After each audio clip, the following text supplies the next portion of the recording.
The following is a presentation of the HAN Network, the leader for local news, sports, and more in southwestern Connecticut.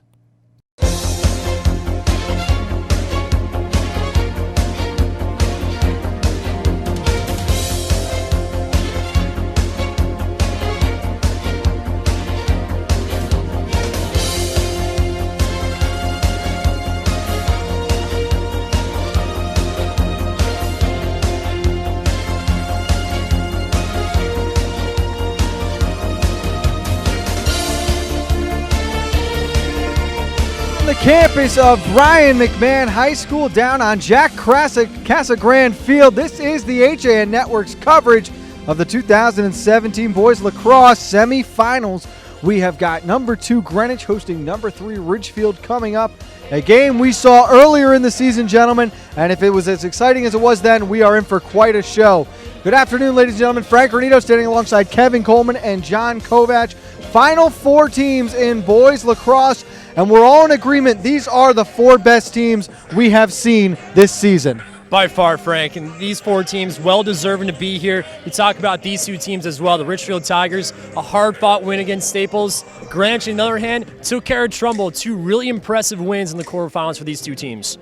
Ridgefield, by all means, scratch and clawed their way down the stretch of the season. A 4-game winning streak entering the playoffs, including a huge 9-7 win over New Canaan that put them up into the 3 spot, and then a big comeback win in the quarters over Staples, John. Scratch and claw is a great term for that, Frank, because not only did they get that key 9-7 win late in the season, they're down 8-5 at the half to Staples and come back for that 14-12 win.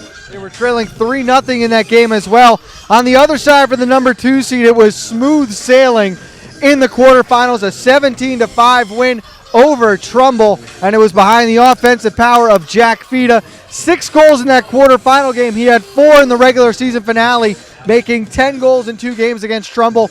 The Cardinals are going to go as high as his stick will take them this evening. I'm really looking forward to the matchup between Jack Fida and Weston Carpenter. The 2 of them are playing lights out on the attack for both sides. Carpenter with 5 goals in that quarterfinal matchup as well. The player I'm watching for on the Ridgefield side, well, he was facilitating the offense on the gridiron field in the fall. He's facilitating, again, quarterbacking from the X position. That's Drew Fowler. Such a high IQ, John, when it comes to these sports, and he sees the field so well. So typically, your guy who's your leader, your quarterback, can see what he's your point guard in basketball. He's your X in lacrosse. He sees what's there and how it develops. And that's what makes him a leader, and that's what makes that team special.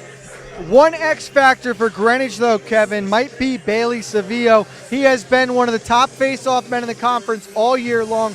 22 of 25 against Trumbull in round 1. He's definitely going to play a big role tonight. You got to look out for Bailey Savio today. If you're the Ridgefield Tigers, he's been strong all season long. One of the big reasons why they're here in the semifinals tonight, guys. Pretty evenly matched the first time around, John. It was a 9-8 Greenwich win in overtime. Greenwich led 8-4, though, entering the 4th quarter. 4 unanswered goals from the Tigers. We play the extra session. Does that play a role in tonight's game? Oh, I think it has to, because you've got a Ridgefield team that is so used to playing from behind. They're comfortable. All right, we're behind, so what? We're going to come roaring back, pun intended. Now, if you had to pick one X factor for tonight's game, Kevin, what is Ridgefield's key to success going to be in this one? Well, you mentioned it's Drew Fowler. He's right now playing so well. It seems like he's clicking the offensive end. You're right, the quarterback in the fall for the football team for the Tigers. Now he's kind of acting like for the quarterback for the lacrosse team, facilitating in the offensive end, getting great assists, including finding him and Weston Carpenter are playing lights out together. The duo is playing great so far. John, on the other side, the Cardinals are going to soar this afternoon. What will be the reason? I think it's goaltending. If you look at the statistics from Saturday's quarterfinal game, Andrew Triscari, 15 saves, and then Connor Santry, 3 more. 18 saves.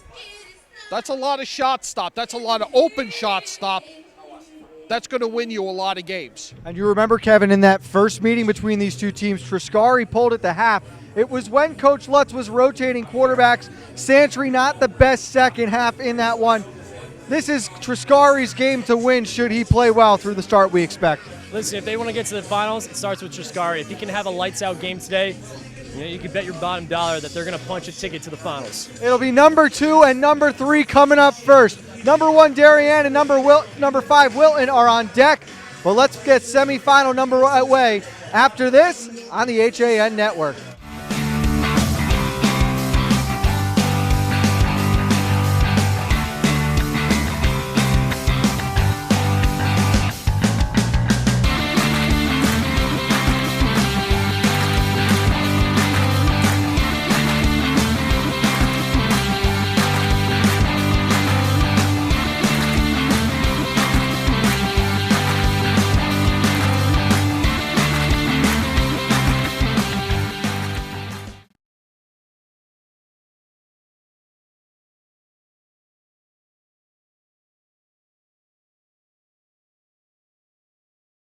Part of banking well is doing good. That's why, with the support of local community partners, Bankwell has launched the Bankwell Pet Adoption Project to boost awareness about the hundreds of animals in local shelters that need a home. And when you donate to the cause using the Bankwell self-service coin machines, we'll match your donation. For details, visit mybankwell.com/pleaseadoptme. Bank smart, bank local, bank well.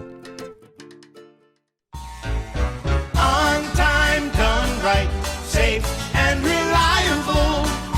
MrHandymanCT.com. Let our satisfied customers tell it. I have called Mr. Handyman for every reason, every occasion, every broken item, every leak. They have bailed me out on many occasions, and I would recommend them to anyone. For any project, large or small. MrHandymanCT.com.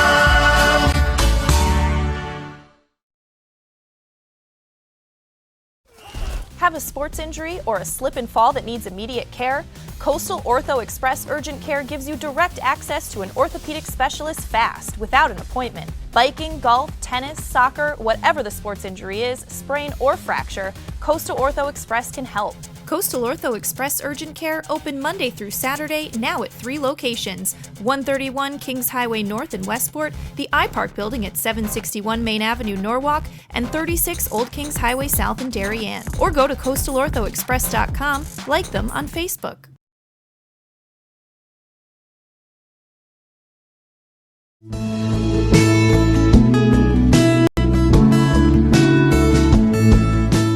At the Milford Bank, we offer an extensive selection of lending products and services to meet virtually any need. Submit your application online in our Mortgage Web Center. Start to finish, you can apply for a loan in as little as 10 minutes. Our knowledgeable and helpful staff are available to meet with you at your convenience. To learn more about what we can do for you, stop by one of our Milford Bank offices or visit us at milfordbank.com. The Milford Bank, always there. Member FDIC, Equal Housing Lender. Spring has sprung at Walter Stewart's Market, and we're celebrating the new season with fresh takes on spring. From the finest produce around to guaranteed fresh seafood delivered daily by the best local supplier. Not only are we your time-saving one-stop shop for everything you need this season, our personable team is always ready with a helping hand. Shop Stewart's for the best of spring. Find us at 229 Elm Street, New Canaan, or shop online at stewartsmarket.com. If you've ever thought about owning a motor coach or learning about what it's like to travel the open road in superior style and comfort, then contact Dave's RV Center in Danbury, Connecticut.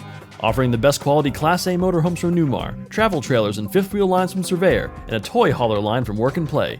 Choose from Newmar's Gas Line, Baystar and Canyon Star, or from Newmar's Diesel Line, Ventana and Dutch Star. And with unparalleled service and maintenance, Dave's RV is committed to keeping you and your motor coach safely on the road and enjoying it to the fullest. Stop by their showroom, 2 Industrial Plaza Road, Danbury, Connecticut, or call 877-483-3866. We are back at Brian McMahon High School, the HAN Network's coverage of the FCIAC's 2017 postseason. Boys lacrosse first semifinal about to get underway. It will be number 2 Greenwich and number 3 Ridgefield. First meeting this season, an 8-7 overtime win for the Cardinals. They are looking to move on to the FCIAC championship for the first time since 2013. So, Frank, you did that first game. I did not. What stuck with you on that? The Ridgefield comeback? It wasn't so much the Ridgefield comeback, as impressive as it was. It was really the slow start from the Tigers. They looked sloppy, Kevin, and out of sync early on in that game, and it was a great fourth quarter, but Greenwich has to be shooting themselves in the foot for ever allowing them back into it. You guys are absolutely right. And you look on the sideline now, the Greenwich coaching staff and the players are telling them, fast start here, fast start here. That's what they keep preaching on this sideline. So expect to see Greenwich with an aggressive move, but also both sides would like to get out to an aggressive start. Well, if they get off to a fast start, Kevin, with the goaltending Greenwich got Saturday, that could make it a very steep hill for the Tigers to climb. It certainly can. You talk about, especially in the playoffs, if you can get a hot goalie going in the playoffs, there's a good chance that team's moving on to the next round. But, I think the Ridgefield Tigers as well, their offense is clicking right now. So, both sides playing extremely well. So it comes down to who really can get that fast start, who is going to get that first goal. The goaltenders in tonight's matchup are Daniel Parson, the sophomore, for the Ridgefield Tigers, and it will be Andrew Triscari, the senior, for the Cardinals. The Cardinals in the all-white, they will go from, the white on top of red will go from right to left. For the first half, the Tigers rocking all orange are moving from left to right. The weather looks like it's going to hold off. We will have lacrosse. It'll be Seville against Costello on the opening draw. One of my favorite days of the year this has become, Frank. You got a doubleheader. You've got the best in lacrosse. The weather's getting nice finally. The end of school's in sight. This is just a fun night. Semifinal number 1 of 2 on the HN Network. Darien and Wilton coming up later. For now, it is playoff lacrosse, and Seville picking right up where he left off. Crosses over to his right. He's thinking about shooting early on in the high bouncer. It was just a brute force win of that faceoff by Seville. He just scooped it up and just forced his way through. Here is Addison Muir. Plays it over to the left side, and controlling there is Bogger.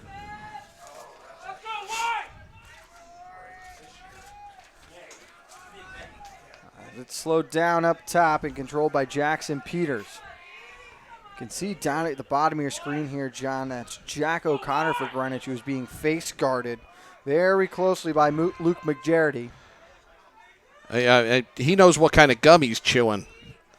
I was trying to switch hands and get a shot to go here with Zach Tucker. Muir with it.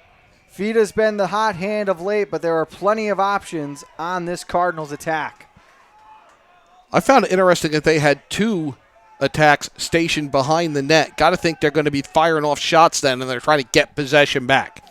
Peters on his left hand, over to Fida, and the pass too tall for Tucker. It's heading towards the sideline in front of the scorer's table, and it'll be an early turnover against Greenwich.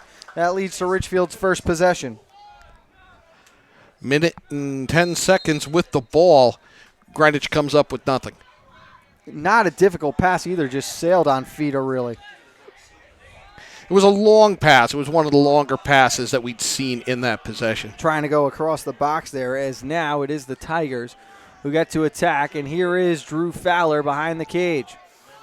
Looking to dodge, tries to cut back, and spins off to the right side again. Looking for help. It's slowed down momentarily and up high now with Greg Gatto for the Tigers. Gatto to his right. No shot coming here, and it's back behind the net again in the hands of Fowler. Quick pass back. Gatto couldn't get the shot off there. Good defense coming to help that time from Imbo. Gatto spins off Imbo. Shot towards the cage, and the first save of the night goes to Triscari. Ground ball battle here. Imbo on his knees comes up with it. Cutting across, had it taken away. Carpenter in front, he scores!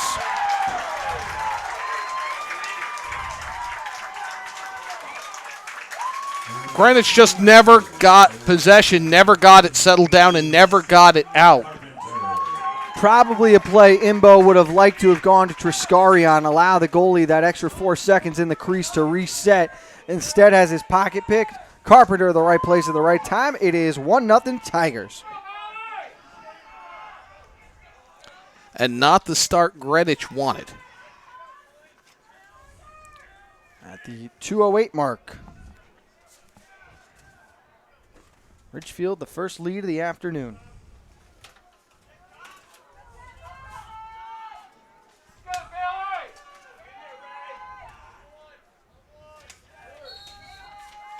Again, Sevilla controlling a draw. Up ahead, trying to fight through. His shot goes wide, and Fida lost the rebound. Somehow finds a way to come up with it. Through the orange crush, he's taken down, lost it into the crease, and able to pick this one up and control is Parson. That was chaotic, and I have no idea how Fida found that ball in that. An errant pass here from Ridgefield will send it right back Greenwich's way, and O'Connor will reset. Greenwich lucky to have regained possession on that errant pass so quickly. Tucker with it, lets the blast go, and it's read all the way by Parsons. He gets his first save of the night. Didn't have to move much at all, just held his ground. Quickly up ahead, Ridgefield with it now. Controlling there is McGarity. Crosses midfield, brings it up ahead. Here's Carpenter with it.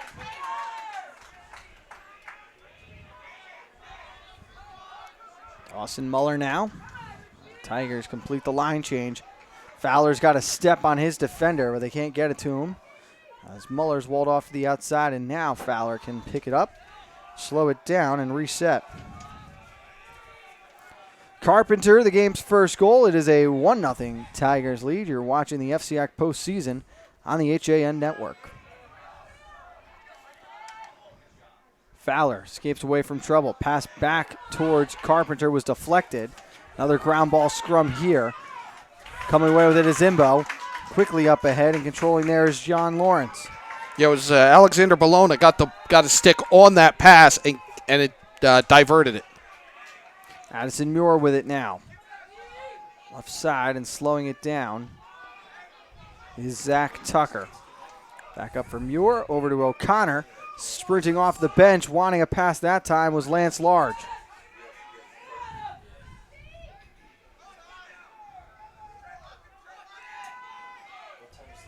Addison Muir controlling. 7:45 remaining in the first. Tight matchup by Ridgefield. Greenwich being very patient here. They're not really rushing it. They're going to let this develop. As it's Bogger behind the net. Tries the turnaround shot, and that one skipped off the crossbar. Quite the angle to attempt a shot at. Did not miss by much. And Kevin, you're down in between the sidelines. What is the feeling between the benches like right now? Both sides still pretty amped up just from the jitters and the nerves at the start of the game. Greenwich really trying to emphasize getting the offense going, slowing the pace down. You see right here, about to get a quick shot in. And another one that goes off the post. Race for possession and easily winning that one towards the sideline. And Frank, already we've seen Jack O'Connor of the Greenwich Cardinals here come off the field twice, limping and taking off the cleats twice already, looking to tape up that right ankle, so something to keep an eye on for the rest of the game. Thank you, Kevin, as it's Ridgefield back onto possession now. 2 shots ringing iron on that pass one for the Cardinals. They trail 1-0 still. Another bad pass and another turnover against Ridgefield. I think we are seeing some of the jitters manifest themselves in these errant passes, and you can't say Greenwich isn't getting the shots. As here is Bologna with it, looking up ahead. Tucker's open in the middle. Slips around Matt Davey. All right, that was Reed Kagan for the Tigers. Gains the box. Hands off to Bogger. Greenwich now able to reset and get organized. One name we have not heard a lot of early on here is Jack Fida. He's one of the Athlete of the Week nominees and has had quite the finish to the regular season and start to the postseason, John. He's been trying to set up at the offense's left of the Ridgefield goal primarily. He's got caught up in that one scrum, essentially, early on. Bogger with it, trying to get around the cage. Turnaround shot there, and it's too high over the top. Interesting move, and he tried to turn right and then shoot back across himself. Tough shot there to make. Went towards the left hand. Flashing his stick up top at the box is Zach Tucker. He wanted the pass from O'Connor, but Muir takes it behind at the X instead. Working against McGarity, trying to dodge. Pass up Hares. Shot coming here, down low, skips up high, and we're tied up at 1. Jackson Peters responding for the Cards. Open in essentially the slot. He's able to bounce that in, and not this game. Give the assist to Muir. It comes at the 6:07 mark, and it is a 1-1 ball game. Freshman Peters scoring in the FCIAC semifinal. Kev, from your angle, you had to see that open up pretty well. Ridgefield just losing sight of the freshman behind the play. It was a great shot, and again, like John mentioned, only a freshman. Good awareness to put that ball down low and get it by and tie this game up.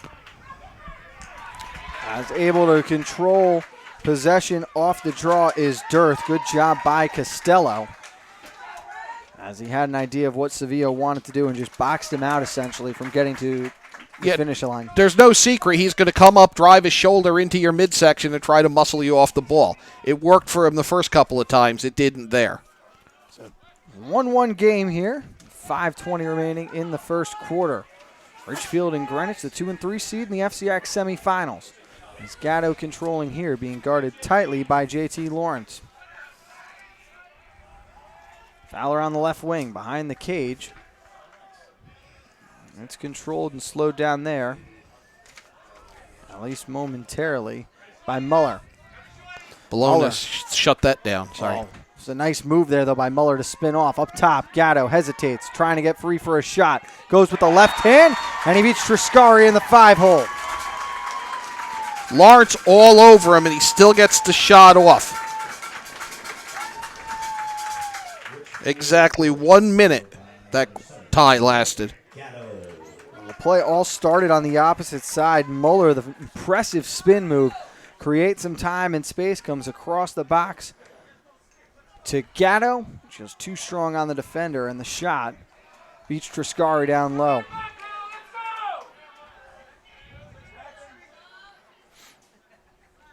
So with 4:53 remaining, Ridgefield back on top. It is 2-1.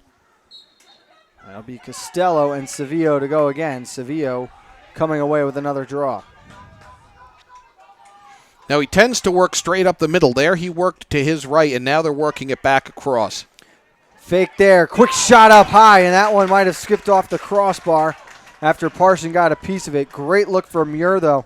Froze the defender faking the pass. And that's one he'll probably want back. I think you're right. I think that went Parsons' stick, crossbar. We just heard it glance off it and ring a little bit.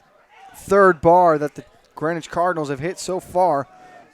We're only 7 minutes into this one. Like I said, it's not that they're not getting shots. You can't say that, but they've hit the post, and Parsons has come up big between the pipes so far.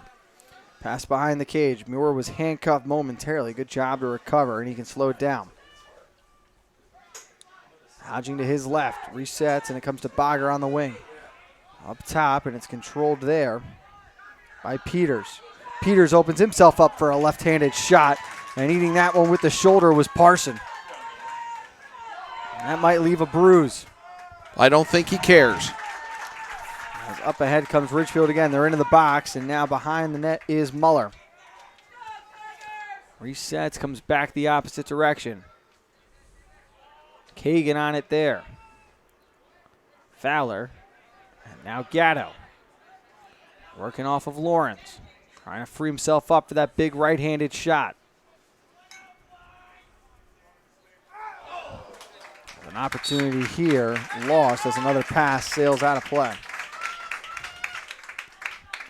3:21 remaining in the first.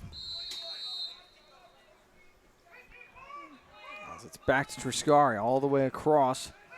And controlled there by Tucker. Gains midfield. Cardinals on side, and they're ready to set up again offensively. Tucker showing signs of passing early on. Not going to it, though. Fakes again. And he comes back up high towards Bogger. He fakes a lot of passes. He will hold it and kind of toy with you a little bit. Trying to get a feel for what the defense wants to do is Bogger now. Going to work here on Gatos. O'Connor with it. Guarded by the freshman McGarity. He got a step on him here. Lets a shot go, and it sails high again. One thing Greenwich is doing early on, Kevin, a great job backing up all these shot attempts. They're maintaining possession even though they're not hitting the net. And right early on, the Ridgefield defense looks great, and John even mentioned it early on. Greenwich is certainly getting their good looks. Oh, what a look that was Fada catches it down low, sends one upstairs, upper 90. We're tied at 2. Low to high shot there. He came down with the stick, lifted it up, and scoops it in to tie this back up. Great pass in front coming from Muir, his second assist of the game. And Fida picks up his first with 2:26 remaining. Again, he just got himself in where there's nothing you can do other than totally ride him out of the edge of the crease. And nobody was in position to do that. He was just had the time to go with the underhanded shot. Oh, and it happened so quick, too, as Sevilla another draw win. Works through contact, able to recover a drop ground ball. Up ahead, and now Peters can reset. You almost think the way Sevilla's winning these, you almost have to play like, I'll throw a football term out, because almost play a spy on him and just have somebody charge at him as soon as he wins the faceoff and try to jar it loose like we almost saw there. And when he has one, he has not needed the help of a teammate coming in off the wing. They have been clean. He's been dominant again. He's a scoop and score kind of guy. Plays that Fogo position, face-off, get-off as they come back over to Peters. Opens himself up, shot down low, and again a ball bounces high over the cage. Right idea, but I think he bounced it too early. It hit closer to him than he wanted, so by the time it got to the net, it was higher than he needed it to be. Fida going through contact. No penalties called here. Lot going on there, too. Easy save made by Parson, and now the Tigers have got to try to complete the clear. All the way across to the near side. Controlling there is Isaacson. Up ahead on the wing, it's Dearth. They've still got to get into the box, and now they're okay to set up. Carpenter with it. Tied at 2. And there is 1 minute remaining in the first quarter. Fowler behind the net. Very patient as he's guarded by Noah Nicholas. Pass out in front, shot down low. Triscari made the save, couldn't control the rebound, and coming to his aid was Nicholas. Saved it but couldn't find it, but nobody was there to take advantage of it, and now he'll bring it out himself. Triscari handing off here for Imbo. He shows off some speed now. Imbo up ahead. Surveys his options, comes back. And with 24 seconds left, the Cardinals still in no rush. They want to make sure they've got the right lineup out there to attack one more time. They've got Fida in his spot to the offensive left of the goal. Lance Large with it, trying to cut back. Shot here, and it sails high over the cage with 9.1 to go. And if you watched, Fida just very slowly crept around like a hook and just set himself up out there to catch anything coming across. Muir sprinting around from behind the cage, trying to free himself up. Fida got open in front, but the pass was behind him. It's sent all the way down to the opposite end, and that is how the first quarter will end. Back and forth at both ends in a very evenly played first quarter. We are tied at 2. When we get back, we'll go inside the benches, checking with Kevin Coleman. More high school lacrosse coming up after this on the HAN Network. At InSports Trumbull, the game is always on inside. Sign-ups are now open for one of our most popular programs, the New England 80 Elite Lacrosse Division I and Division III showcases. With D1 and D3 coaches in attendance, players will receive a 60-minute webinar with Director of Recruiting Hans Hansen, a custom NE80 penny, shorts, and a video of all games. Last year's event sold out quickly, so sign up now for the next showcase coming in January 2018. Like and follow us on Facebook. Want a new experience in car buying? Skep Chrysler Dodge Jeep Ram with one of the largest inventories of new 2- and 4-door Wranglers. We are Connecticut's Wrangler headquarters. Come visit our new Ram Truck Center. Browse our websites, skepchryslerjeep.com or skepdodge.net to find the new Jeep, Chrysler Dodge car, minivan, or Ram truck you've been looking for. Just 2 miles from both I-95 or the Merritt Parkway exit 44. Save thousands now during the Drive and Discover event, now through May 31st. Did you know heart attacks and strokes are the leading cause of death in America? Hi, I'm Dr. David Pazer with ProHealth Physicians, encouraging you to stay informed about health matters that affect you.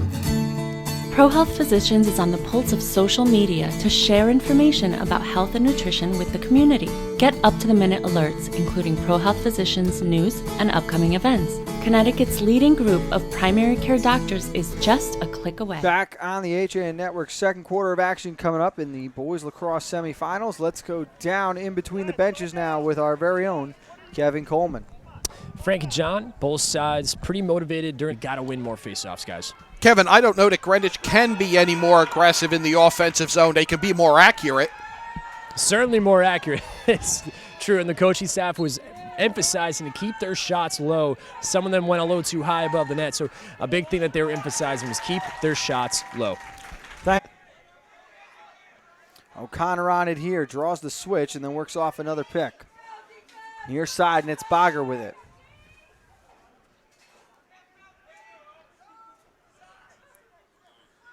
All the way around, Jackson Peters. Trying to get a little room. Tried the bounce shot again, and that appears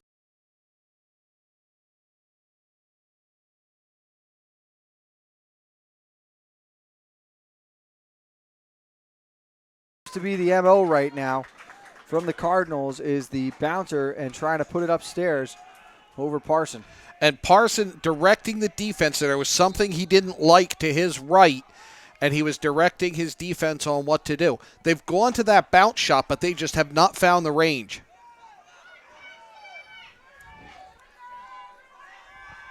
Peters slowing it down, back across as he plays catch with Zach Tucker.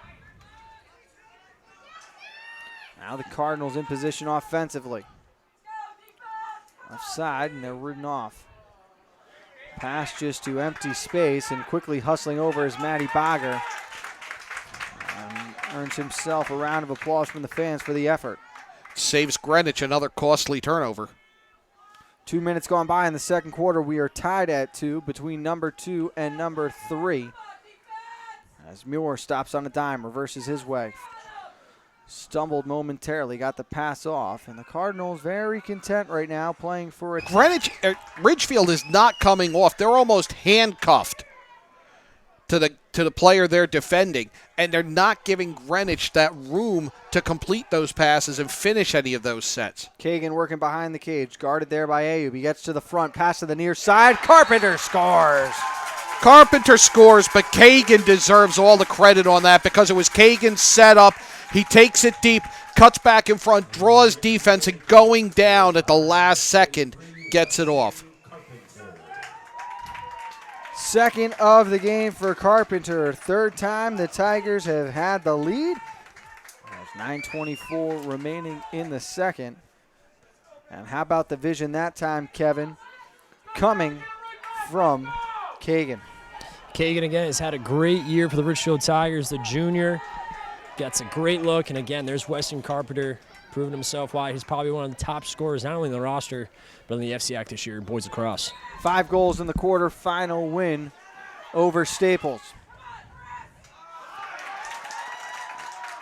As again, Gatos comes in to collect a ground ball off the face-off. McGarity had it momentarily, lost it. Good check there from JT Lawrence, and now he has possession.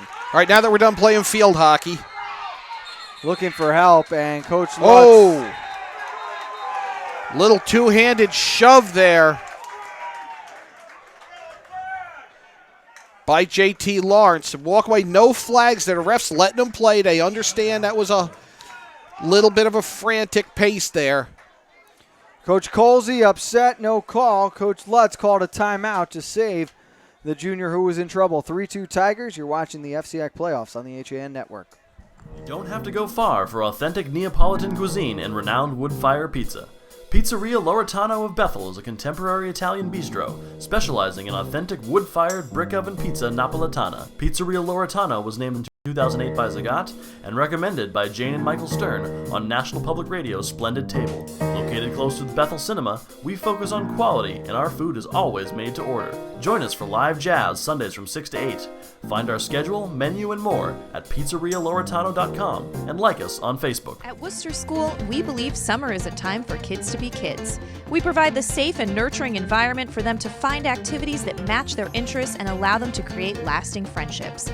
Summer at Worcester offers offers 7 weekly sessions at our Danbury campus from Monday, June 26th through Friday, August 11th for pre-K to grade 8. Find out more about our extended hours, new optional lunch program, and a new low price at summer@worcester.org or 203-830-3921. Summer at Worcester, experience the difference. At Budget Blinds, we're in business to frame the light, the day, and the night. So we give you an exclusive combination of high style, expert service, our no surprises pricing, and our no questions asked warranty. We believe that everyone, at every budget, deserves style and service. Isn't that a beautiful place to be?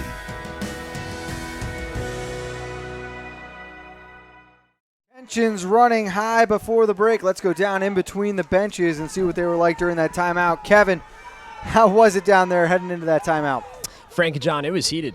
And you see JT Lawrence coming off the field for the Greenwich Cardinals. He was heated as well. But you know what? That could be a motivating factor for the Greenwich Cardinals.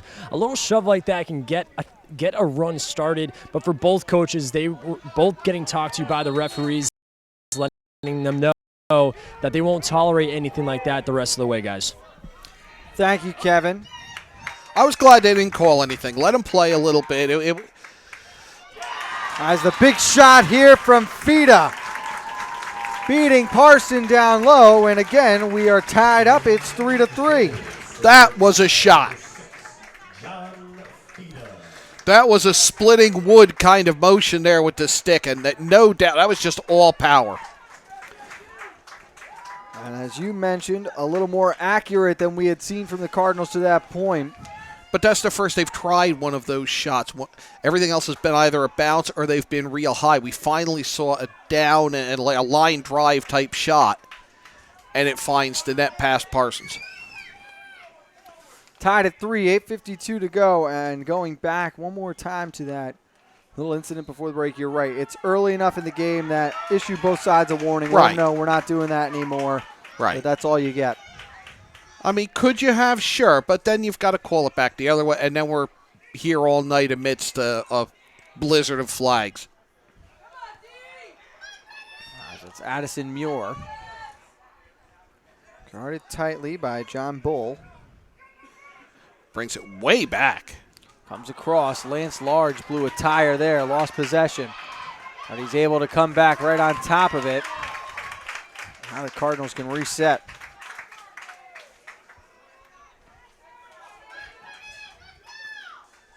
Frank Granito, John Kovac, and Kevin Coleman here at Jack Casagrande Field behind Brian McMahon High School. FCIAC semifinals in boys lacrosse, game number 1 of 2. Darien and Wilton coming up following conclusion of this game. Close to chalk for tonight's games. Wilton, the 5 seed, knocked off 4 New Canaan on Saturday. And not a lot of people surprised by that one either, is really tied in the rankings. They could have just essentially split. New Canaan winning their head-to-head meeting by 1 during the regular season, but the Wilton getting best of the Rams when it mattered most. Great point blank save there by Parson, and then he stays with it, collects the ball despite a little bit of traffic and footwork around the edge of the crease. Great look from McGarity hitting Fowler in stride. He had to stumble down, making a pass off his knees. Carpenter fielded off of bounds, comes below him at the bottom of your screen to Dawson Muller. And now Greg Gatto going to work. Guarded tightly there by JT Lawrence. Double team comes over to Muller. Nice snag. A weak pass towards the back of the net was intercepted by Triscari just off the left post. Imbo with it here, crosses over a couple of defenders. Working up ahead. And now needs to find somewhere to go with it. Pass was tipped up, trying to play for it, and it's kicked around. And on the right side of midfield is Jackson Peters who collects. Over now is Matt Bogger. Greenwich will slow it down, at least momentarily. 6:15 remaining in the half. There's O'Connor with it. Nice backpedal by O'Connor going in there to set it up. Trying to isolate over on Dobson. He's going to let a quick shot go here. Low shot, underhanded. A couple of Tigers thought they might have earned possession there, but Fida backing it up. Able to hold on. Now Fida going to work. Around to the left side of the net. Lost it momentarily. Able to recover. Now he's got to step on the defender. Tries the wrap. Uniform when he has the ball around the net. He's got 2 tonight. Scored 6 in the quarterfinals. And has been the hottest player for the Cardinals offense down the stretch. Bogger with it towards the front of the net. Lost possession, and coming away with the loose ball is Parson. Right back over to Gatos. A flag comes flying out as the first penalty of the afternoon will go against Greenwich. You know, Bogger had a great cut, but he ended up carrying it too deep. Shot from in tight by Carpenter. Rattles off the crossbar. He can't believe it. Whistles are blown. A slash called against Bogger. And Ridgefield to the man advantage for the first time. Stoppage was a crease violation in front of the no. Change of possession. Flag was out, so the ball on the turf. Yeah, I wasn't oh, okay. I wasn't sure we had the change of possession. Just ball on the turf, draws the whistle, so now the man advantage opportunity for Ridgefield and Kevin. We expect they will try to set up Wes Carpenter, who's positioned on the right wing during this man advantage set.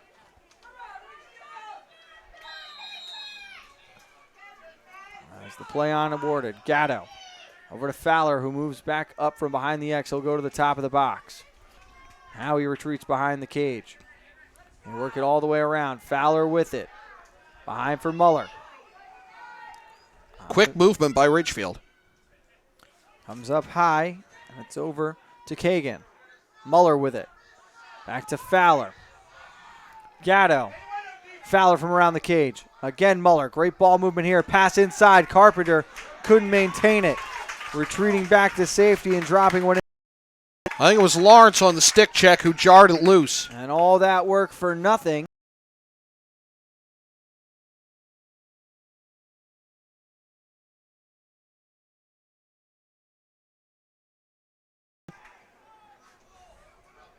Cardinals have slowed it down here offensively late in this second quarter. It's quite the contrast to how frenetic Ridgefield was on that man up. O'Connor with it. Spinning back to his right, and Gatos picked his pocket. Ground ball opportunity here, and Muir comes away with it. Pass in front, and Fida rang Parson right in the mask. They were on top of each other when Fida scooped that up and tried to take the shot. Parson did not budge. Kevin, it didn't look like Fida checked on the goaltender at all. He just tried to get rid of that one as quickly as he could. And the Greenwich Cardinals in this first half have hit the post quite a few times.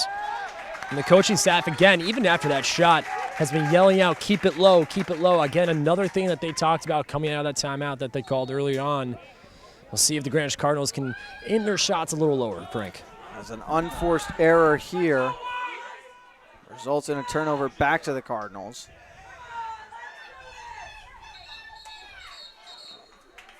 And a timeout is taken by Coach Colsey. Tigers want to draw up a play. They look to get back into the lead. 2:29 remaining in the half. More high school lacrosse coming up after this on the HAN Network. I can't believe it. Well, Dad, you did it. You sold 160 cars. Ready to go back upstairs now? I think it's time. I wonder how the boys are making out in their new office. Not what I had in mind, Kyle. What, Dad? Lisa. For Oak Road, Darien, 609 Riverside. Analyzed to suit your event and your budget. Join us at the Dolan Plaza, 213 Greenwood Ave, Bethel, and call us at 203-797-8131. Like us on Facebook.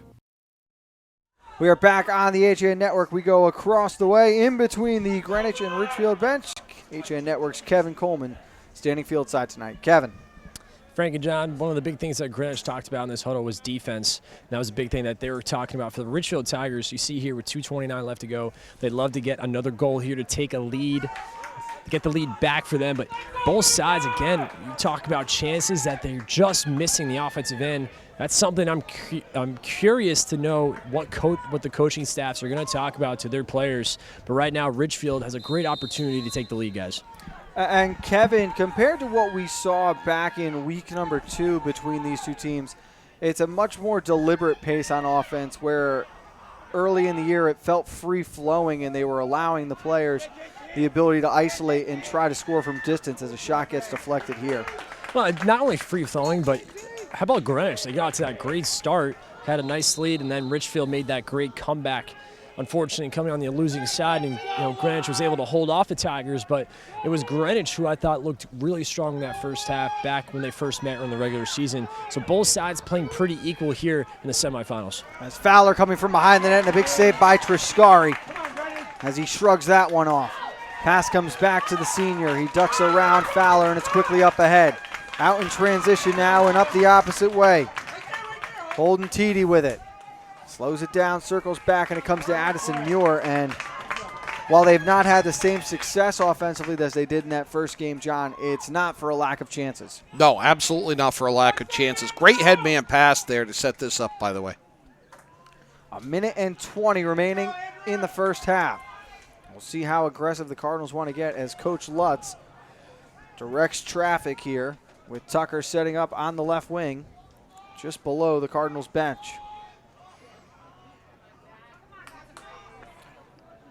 Working towards the front of the box. He's in the slot, and he works all the way across. It comes to Bagger quickly, and now back to Fida. They'll allow him to stand behind the cage. You want someone to pop open in front. Bagger couldn't climb the ladder and control that one. Good job by O'Connor backing up. He lets the ripper go. I think Parson did get a piece of that. Got a piece of it. He has looked very strong here in the opening half. And they've tried for that cut with Bagger coming in very deep and very fast. They just haven't made it work. One was too high, one he carried it too deep. As Fida, what an individual effort, just backed down. Isaacson gave himself the smallest of angles, and he's got a hat trick here. It is the Cardinals' first lead.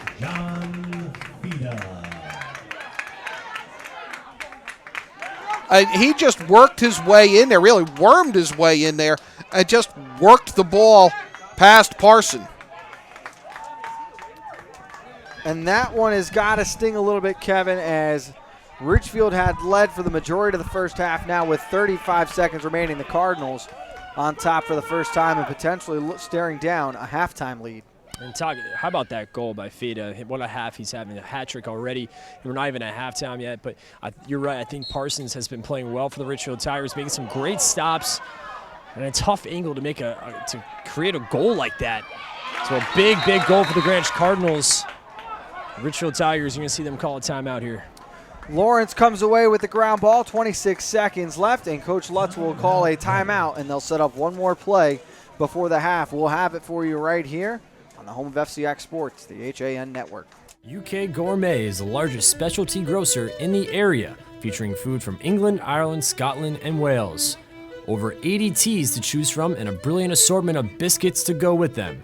Over 70 cheeses from grass-fed cows, which makes a smashing difference in taste. The creamiest chocolate you'll ever taste using no artificial colors or preservatives.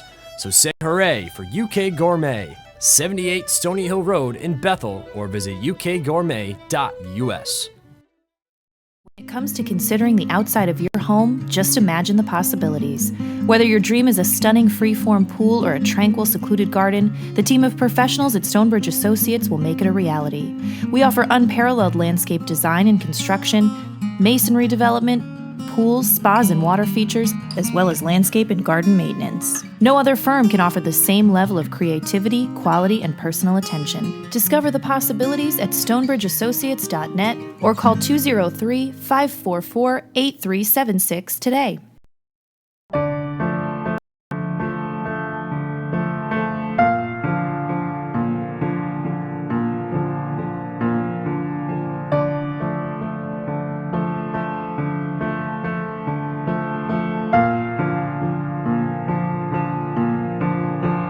Pizza to satisfy even the most demanding critics. Wilton Pizza.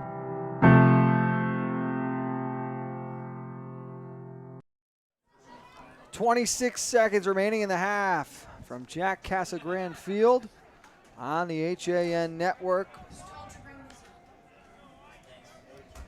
Greenwich a 4-3 lead over the number 3 Ridgefield Tigers. An opportunity to stretch it to 2. And they took their first lead of the half with 35 seconds to go. Down to 20 now, and O'Connor enters the box and will reset. Is this a momentum possession, Frank, where if you get the stop, Ridgefield's going to have momentum? Playing for what looks like one shot, but they'll have an opportunity for 2. As O'Connor sends it over the cage. It's more of a, you're not going to allow the Tigers an opportunity at the opposite end. As Muir, the turnaround shot. Good job by Parson hugging the post. He throws up a prayer that's going to come up about 15 yards short, and that is how the first half ends. Ridgefield led 1-0, 2-1, and 3-2, but it is Greenwich controlling a 4-3 lead entering the half. We step aside and go back to our Shelton studio. Kate Chaplensky has an in-game news update. Kate Chaplensky, and this is your in-game news update on the HAN network, bringing you the latest local news on Tuesday, May 23rd. Reading police have released the name of the woman who died last week after being attacked by a dog in her Reading home. 71-year-old Sandra Kaiser of Reading died at Danbury Hospital after being attacked by her own dog at a home on Deacon Abbott Street on Friday, May 12th. Now, the official cause of death is unknown, and police are awaiting an autopsy on Kaiser, which should be complete in 4 to 6 weeks, according to Police Chief Douglas Fuchs. Fuchs said the dog was both a mixed breed and a rescue dog, but was not a pit bull. The dog had been living in the Deacon Abbott home for 6 years, he said. Fuchs also said the dog attack set off a series of events which led to the death of the resident, though the attack itself may not have been the exact cause of death. You can get more on that story at thereadingpilot.com. And Milford police have arrested a suspect in a hit-and-run accident that seriously injured a woman last year as she was leaving her waitressing job. That accident took place on Sunday, August 28, 2016 at about 10:45 at night in the area of Bridgeport Avenue and Woodland Avenue. Amanda Keene, then 34 years old, was leaving her job as a waitress at the Bridge House when she was hit by the car. This week, police said they obtained an arrest warrant for 30-year-old Antonia Pierce of Bridgeport and charged her in connection with that accident.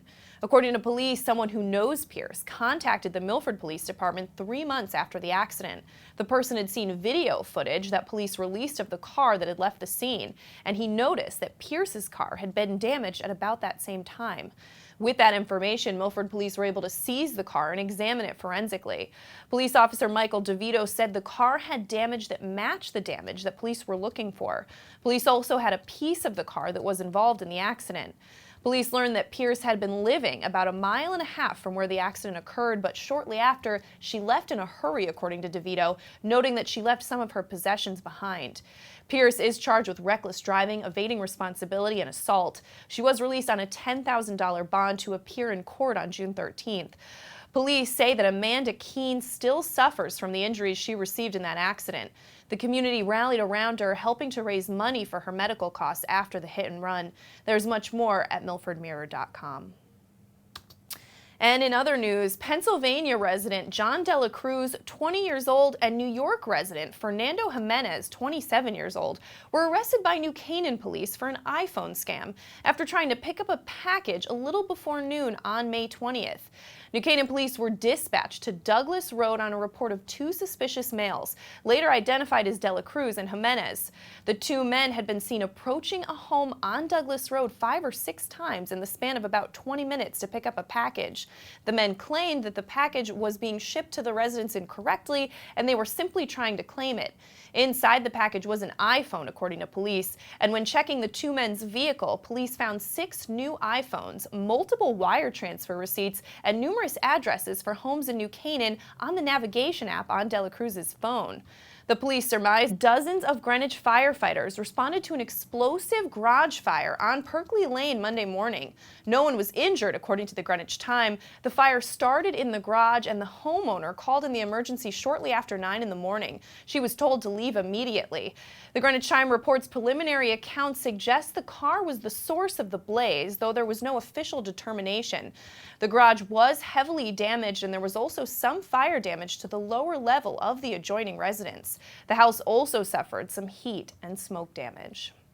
But that does it for this in-game news update on the HAN network. For the latest local news, sports, and more, watch Coffee Break weekdays at 11. This update was brought to you by the Dock Shop. The new fishing season is fast approaching, so it's time to head over to the Dock Shop and get your gear in order. We're now offering bait in both Darien and our Westport location. The Dock Shop can service and repair your rods and reels, spool up new line, and fill any empty space you might have in your tackle box. Whether you're a fisherman, boater, or beach bum, the Dock Shop is a unique place to shop. The Dock Shop, 51 Tokenique Road, Darien, 609 Riverside Avenue, Westport, dockshop.com.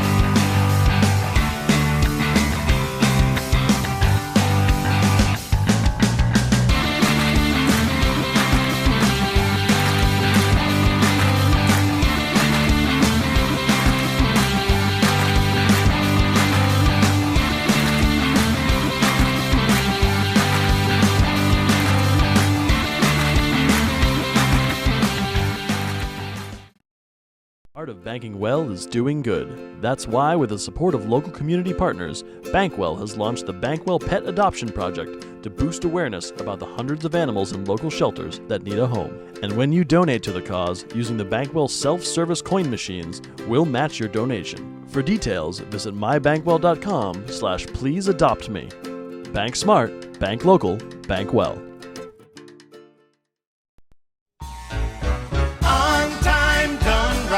Safe and reliable.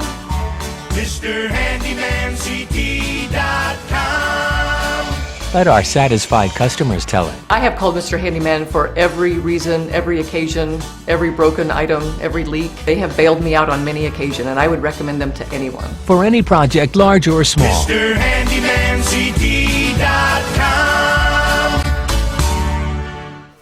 Have a sports injury or a slip and fall that needs immediate care? Coastal Ortho Express Urgent Care gives you direct access to an orthopedic specialist fast, without an appointment. Biking, golf, tennis, soccer, whatever the sports injury is, sprain or fracture, Coastal Ortho Express can help. Coastal Ortho Express Urgent Care open Monday through Saturday, now at 3 locations: 131 Kings Highway North in Westport, the iPark building at 761 Main Avenue, Norwalk, and 36 Old Kings Highway South in Darien. Or go to coastalorthoexpress.com, like them on Facebook.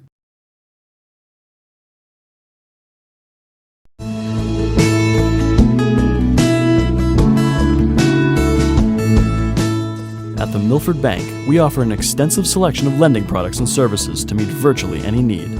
Submit your application online in our Mortgage Web Center. Start to finish, you can apply for a loan in as little as 10 minutes. Our knowledgeable and helpful staff are available to meet with you at your convenience.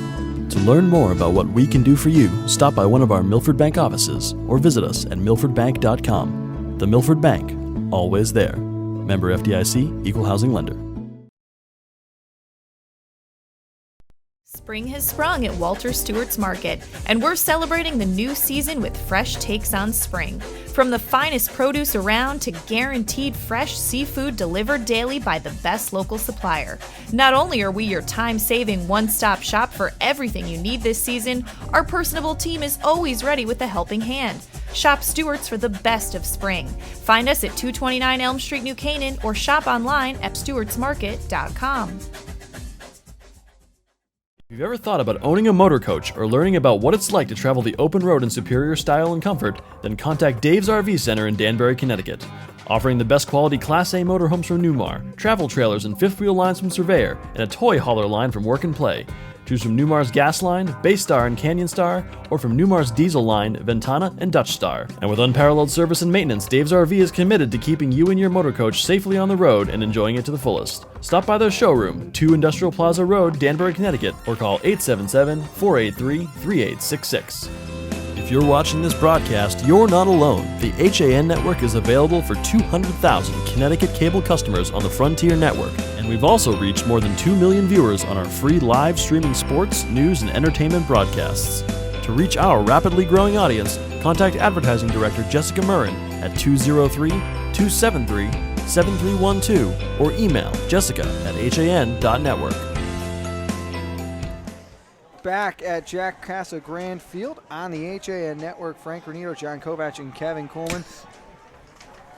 The Cardinals a 4-3 lead over the Ridgefield Tigers. That late goal from Jack Fita, his hat-trick goal with 35 seconds remaining, giving Greenwich their first lead, but it was a half in which you felt Greenwich really controlled the pace and tempo for the majority of it, John. Controlled the pace, but they could not find that space in between the pipes and underneath the crossbar.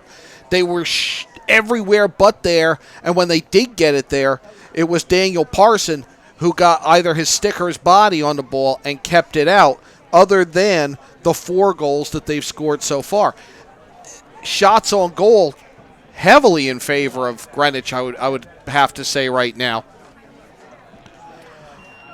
On goal, it might be closer than you think. Shots more than shots on goal. I misspoke. No, but it's worth mentioning. On goal, it's probably pretty close, as both Parson and Triscari made some huge saves in that first half, but the shot advantage. I lock into hockey mode and I just start saying shots on goal. Because if it's not on goal, I don't count it as a shot. That's just me. Second half. Ready to get underway. Sevilla controlled most of the draws in the first half, but I thought Costello did a good job on faceoffs down the stretch. I think he adjusted. I think he almost started to use Sevilla's aggressiveness and hard-charging style against him and kind of let him overrun the ball a little bit, created these loose ball situations like we're seeing now. As a battle for this one here, Sevilla trying to save it, can't do so, and Greenwich parents are very upset. They wanted to push from behind, called on Costello, but they won't get it.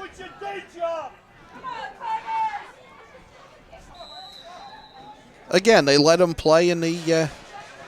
They let the two-handed shiver to the chest go. They're letting him play. Behind the cage, it's Muller. All the way back around, trying to get towards the front, and good pressure there by Bologna. Couple nice spin moves there. Gato with it.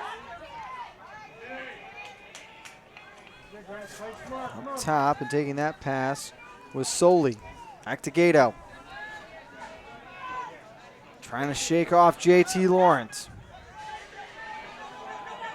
Opens up for that left-handed shot, and he pulls it on the near side. Fowler backing up, and the Tigers maintain possession.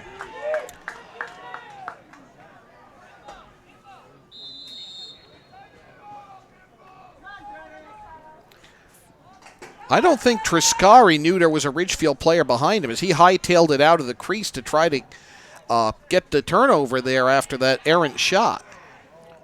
It's Fowler again, hands off, and Muller works from left to right.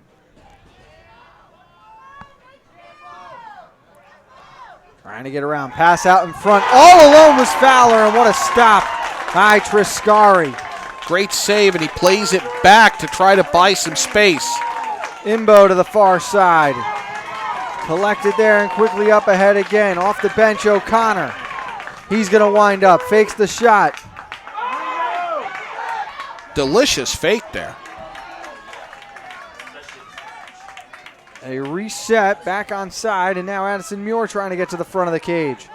Pulled down from behind. Flag comes flying out. Muir still on possession. Goes down again. And the pass out in front. Fita lets it go. And he's got another. Went with that underhanded shot again. So much power to it. Shot went low to high. and past Parson. Jack's fourth of the afternoon. He has scored the natural hat trick, scoring the game's last 3 goals. And how about the work by Addison Muir maintaining possession after drawing that penalty, John, to get it to Fida in the slot. Tremendous effort to make anything out of that play. He was taken down, got back up, somehow held the ball, was taken down a second time, and continued to work at all effort. Really, he earned that goal. Fida scored it. And Kev, what else can you say about the sophomore who is just turning up at the biggest time of the year and continuing to dominate? Again, Jack Fida showing up at the right time. 4 goals now on the afternoon. The coaching staff just looked at each other on the Ridgefield side, and they don't know. They don't have an answer right now for Jack Fida. They're going to try in different schemes now on the defensive side, but right now Jack Fida all over the Ridgefield Tigers offensively. Speaking of different schemes, John, they will now face guard Fida as McGarity will follow him closer than his shadow. Yeah, McGarity all over him, just kind of cloaking him, just not letting him take a step without a response. They're also attempting that on the backside with O'Connor, as he is guarded by Dearth. It's a tight matchup, but if he can get a step, if he can spin or do a stutter step and get away from you, once he's even, he's leaving, Frank. But maybe this is the player you need to stop, as Muir is just letting the offense flow through him right now. Up high, but it's intercepted. Great read that time by Isaacson. He's out in transition over midfield. Quickly up ahead. And Muller takes the pass there on the left side. Looking towards the front of the cage. Spins back that way. Wants some help. Won't use Gato. Coming off the bench is Kagan. No, that's Fowler. As he and Muller play catch. And now, towards the X, they'll go to set up. All the way behind the net. Wants to get an angle for that turnaround shot. He's got the left hand available, and he just couldn't get it down in time. It was to get anything off with 2 players on either side of him working their sticks.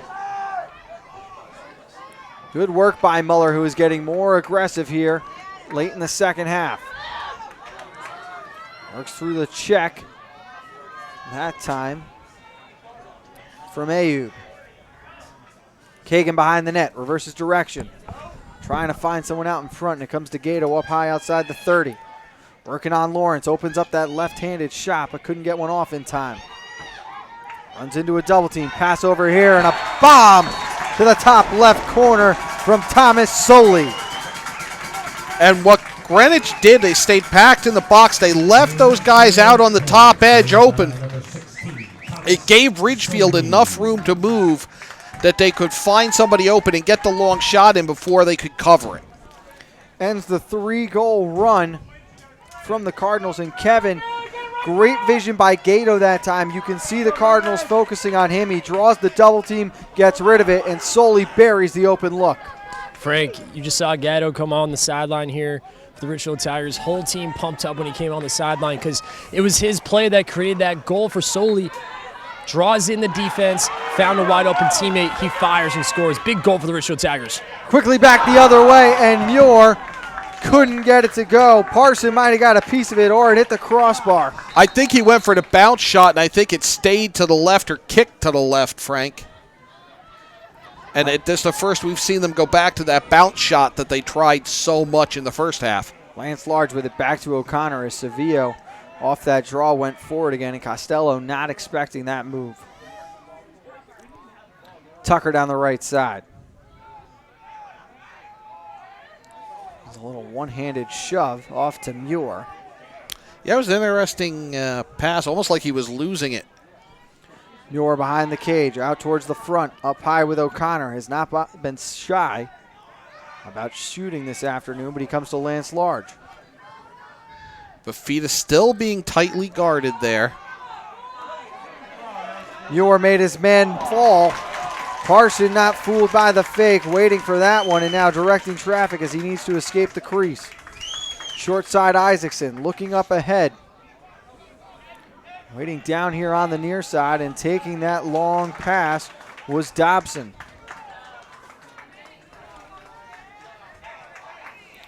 Back behind the cage, it's Kagan. Over to Muller. Now the Tigers an opportunity to tie this game with 6:30 remaining in the third. Gato with it. And held in check for most of the night, trying to get rid of a shot here. Advantage awarded to the Tigers. Hold called on Greenwich there, Frank. No penalty, just an advantage as the Tigers will maintain possession. And here comes Muller. Working on Bologna. Shakes by him, but good help defense coming from Imbo. Carpenter on the right wing. Top for Soli, now Gato with it again.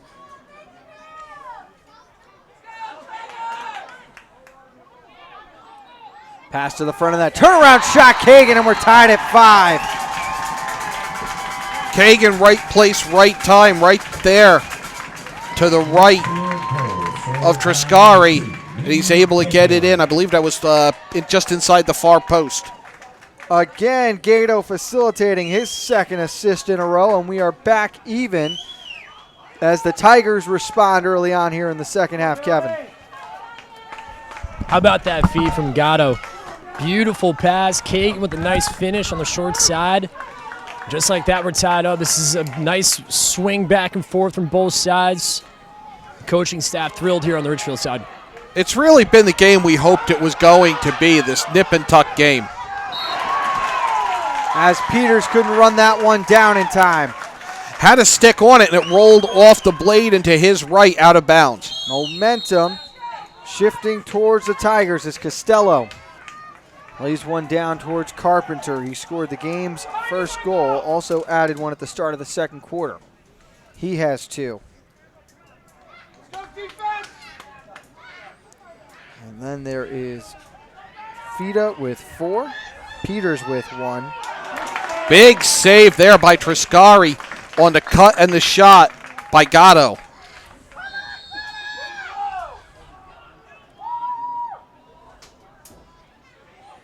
And Gatto again set up at the top of the arc. Pass over. Kagan with it. Behind, and it's Muller. Muller trying to get around. Pickman was bowled over. Carpenter with time and space. Triscari, great save that time. And great job scooping the rebound out of the air by Bologna. He goes all the way across, and a good job there climbing the ladder by Nicholas to control. Up ahead, O'Connor, and now the Cardinals able to set up offensively. And we've seen these long headman passes in the second half from the Cardinals, trying to get it into the offensive zone as quickly as possible. Greenwich a 17-5 win over Trumbull in the quarterfinals. Ridgefield a 12-10 comeback against Staples. The winner of this game plays the winner of number 1 Darien and number 5 Wilton. That's coming up after this, only on the HAN network. And we've got an exciting day tomorrow that we'll tell you about. As Tucker comes upstairs, he's going to take possession now. Guarded there by Isaacson. Gives him about 10 yards, and he hands off to Peters. Peters draws Thomas Soli up high, giving him the left hand. As he spins off to the right, though. That's a little jump cut. Still working to the right. He's got a lane to the front of the net. Shot on Cage, and Parson denied him. Parson cut down the shooting lane, and then I think the shot went over top, but just a great play by Parson to match up. And who else is it? Fida circling around the cage off the quick reset. Goes upstairs again, and the Cardinals back on top. They have been essentially standing on Fida's toes since he scored that last goal 6.5 minutes ago. There he finally got space, and he makes Ridgefield pay.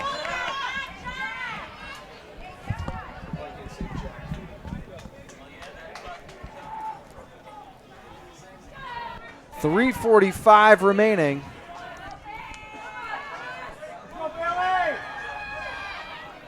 And it is a 6-5 Greenwich lead. And Kevin, before that shot, you saw Peters at the front of the net try to go upstairs, and Parsons stone him. Has there been any message from the coaching staff on the Greenwich sideline to go back down low? They continue to say, Frank, keep shooting down low. Parsons has been wonderful in this game so far for the Tigers. He's made some great saves. That our shots are up high, so they're trying to tell him to keep their shots low, Frank.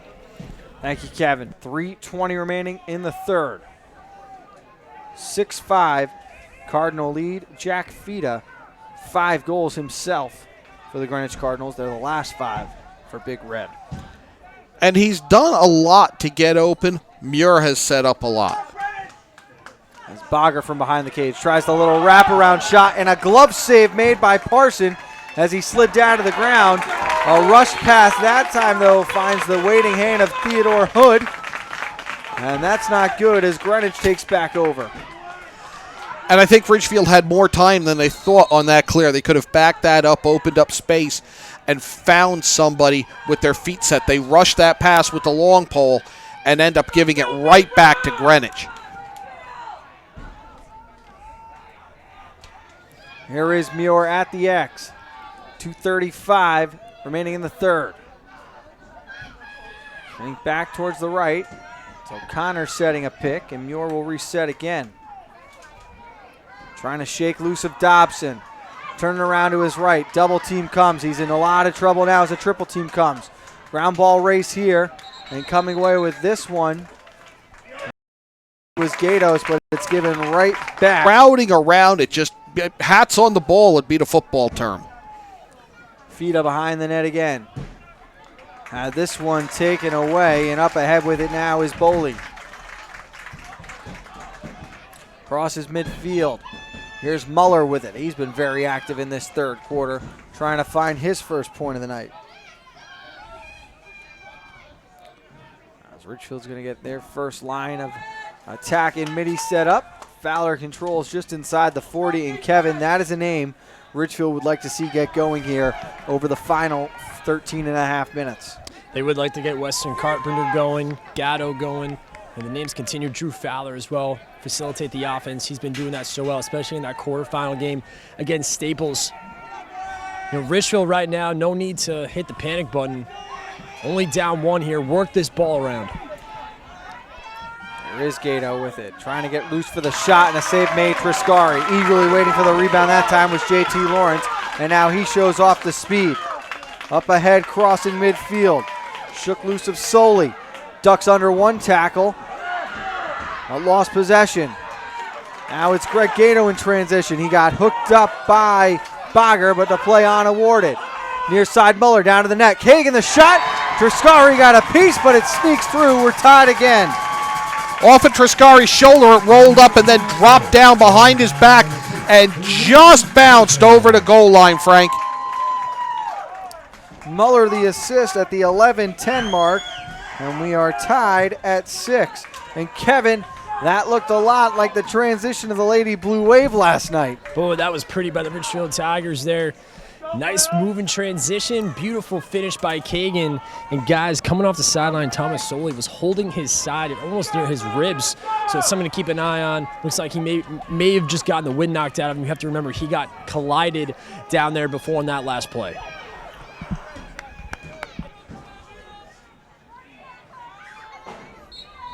Another draw here between Sevilla and Carpenter.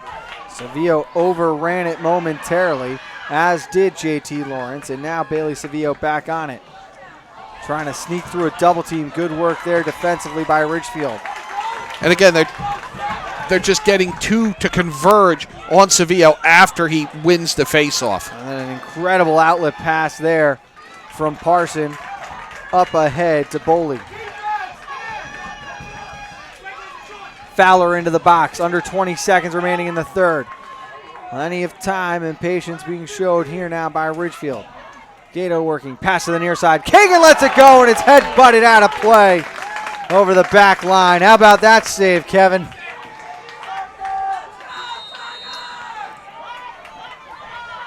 Point blank, Frank. Gato behind the net. Clock down to 3. Picked up in front. It's going to count. Yes! What a cut and what a goal for the Ridgefield Tigers.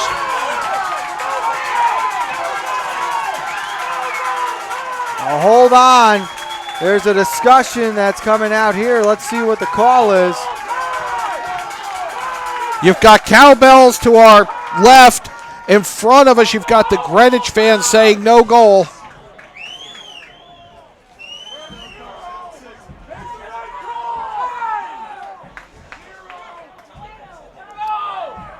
You even had Jack Fita plead to the referee that it was no goal for the Greenwich Cardinals. And it's going to count. Hands in the air. Kagan picking up the hat trick. And they will take a lead into the fourth. It is 7-6 Ridgefield. 12 minutes of regulation remaining before we pick our first FCIAC finalist on the HAN network.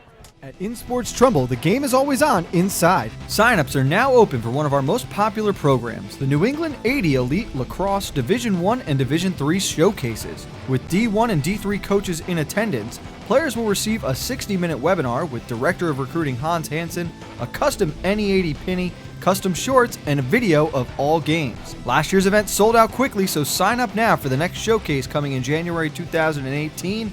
Like and follow us on Facebook.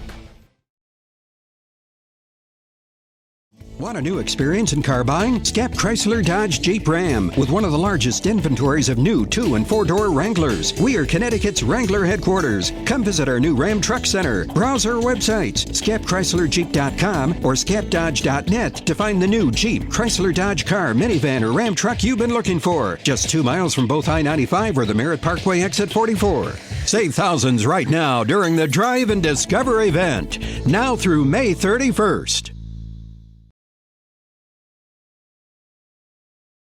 Did you know heart attacks and strokes are the leading cause of death in America? Protect the health of you and your loved ones. Talk to a doctor about heart disease. Hi, I'm Dr. David Pazer with ProHealth Physicians, encouraging you to stay informed about health matters that affect you. ProHealth Physicians is on the pulse of social media to share information about health and nutrition with the community. Get up-to-the-minute alerts, including ProHealth Physicians news and upcoming events. Connecticut's leading group of primary care doctors is just a click away. You don't have to go far for authentic Neapolitan cuisine and renowned wood-fire pizza. Pizzeria Loretano of Bethel is a contemporary Italian bistro, specializing in authentic wood-fired brick oven pizza Napolitana. Pizzeria Loretano was named one of America's top 1,000 Italian restaurants in 2008 by Zagat, and recommended by Jane and Michael Stern on National Public Radio's Splendid Table. Located close to the Bethel Cinema, we focus on quality, and our food is always made to order. Join us for live jazz Sundays from 6 to 8. Find our schedule, menu, and more at pizzerialoretano.com, and like us on Facebook. At Worcester School, we believe summer is a time for kids to be kids.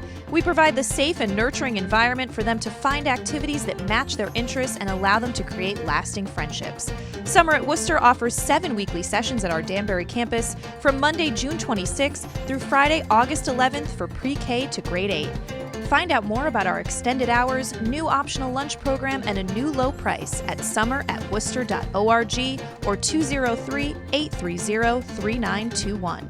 Summer at Worcester, experience the difference. If you're watching this broadcast, you're not alone. The HAN network is available for 200,000 Connecticut cable customers on the Frontier network, and we've also reached more than 2 million viewers on our free live streaming sports, news, and entertainment broadcasts. To reach our rapidly growing audience, contact Advertising Director Jessica Murrin at 203-273-7312 or email jessica@han.network. Back on the HAN network, a little delay before the fourth quarter here, John. And for more of what's going on, let's go downfield level by the scores table with Kevin Coleman. Kevin. Frank and John just spoke to the referees, and on that last goal that Ridgefield scored right before the buzzer, when they got together to meet to talk about the goal, basically the meeting was that they couldn't hear the horn, and when you can't hear the horn like that, it's a goal. They're going to have to rule it a goal no matter what. So the horn may have gone off. We don't know. The scoreboard horn does not work. So right now, the site supervisor is on his way to get the horn, but it looks like they're going to start the fourth quarter and hopefully have the horn down here on the scores table before we get going here. I think they're coming in from your right, Kevin. Here they are. Well, that's interesting. They had no choice but rule that a goal, but it may have been after time expired, Frank. Hopefully It does not come down to that. Ridgefield, a 7-6 lead now. And the referees explain to them when to blow the horn and when not, obviously. As Sevilla wins the draw, pass goes up over Lawrence's stick. He's able to recover. Shot on goal. Scores right away. Well, that limits that damage. Horn or no horn, the ball don't lie. We're tied at 7, 11:50 remaining in regulation. JT Lawrence with the long pole scoops that up, works his way into the offensive end, and manages to tie this game just 10 seconds into the final quarter. And Kevin, you remember in the winter how good offensively Lawrence was as a defenseman for the Cardinals ice hockey team. He is continuing to thrive at both ends of the field here in the spring. How about JT Lawrence with the long pole? Got a nice rip in there, and that's a big goal here, like John mentioned. Only 10 seconds in. Huge momentum swing here as we start the final quarter for the Greenwich Cardinals, guys. And they kept him in for that face-off. Now he's subbing off. But they kept him in for that face-off, which was won by Greenwich.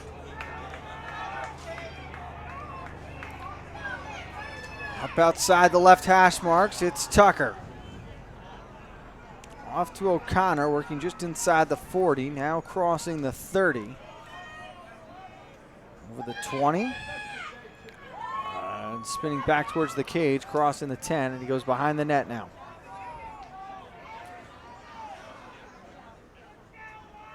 Near side, pass was deflected. It's rolling towards midfield. Greenwich wants it to roll out of bounds before then. Well, it's going to go to the Tigers. They'll say not deflected. It's turned over. Ridgefield takes over now. Back just ahead of their 45.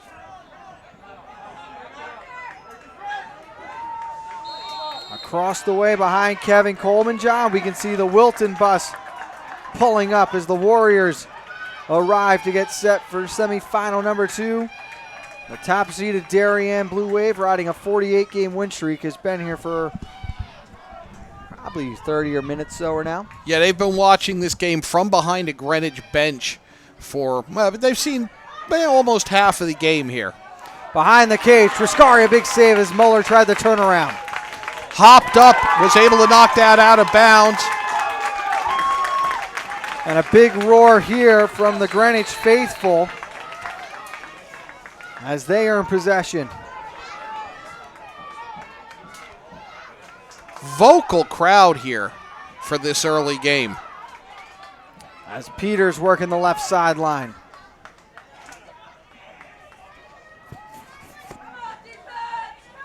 Up top with Lance Large. And it's a much expanded Greenwich perimeter. They're not really, other than Fida right there on the edge of the crease, he's still got McGarity basically matching him step for step, probably breath for breath at this point. They're just trying to work it around a large perimeter and find space. As O'Connor put it on the floor momentarily, Large had it taken away, but he recovers again. Here is Muir with it. The ball's moving toward us. Fida is by the 20, and McGarity is with him every step of the way. Muir has 3 assists already this afternoon. A 4th one here would give Greenwich the lead. As Peters on it now. Little hop step and retreats. Back again to Muir. He turns all the way around. Bounce shot down low. Race for possession, and a good job by Bogger getting to the end line. Bogger was in a sprint there. Managed to hold possession for the Cardinals. Muir has had a look like that a couple of times, John. He is coming closer and closer. Ridgefield cannot afford to let him keep escaping to the front. No, and they keep letting him closer to the net. They've got to keep him out so he can't try that wraparound. Fida. Guarded now by Gatos. Had it taken away. Comes right back to him. Quick turnaround, and that one scooped up over the top of the cage. No waste of time by Fida there to turn and fire a shot after he was basically manhandled the ball away by Gato. 50-50 ball on the ground. Wrapped up is Muir. Loose ball again, and coming away with it this time is Isaacson. Now Isaacson looking for help all the way across, and it's Luke Gatos with it. Pass to Gatto. Gatto in the slot now, right-handed shot off the post. And that almost got kicked in by Lawrence following it, but he was able to snag the loose ball with the long pole. Pass skips up ahead and connects with Titi. Hands off to Bagger, who took a check up high. Avoids 1, 2, and now 3 Tigers as the pack ascends on the junior. Ground ball here. And it's turned over to Ridgefield. Quickly resetting again, it's Dearth with it. Near side Muller. Up high Gatto. He wants to shoot. Bounce shot upstairs, and it's a Ridgefield 8-7 lead. Gatto working from his left to right is able to bounce it in and untie this game. Great move by him. We haven't seen a lot of that lateral movement in this, really what's become a frenetic last few minutes of this fourth quarter.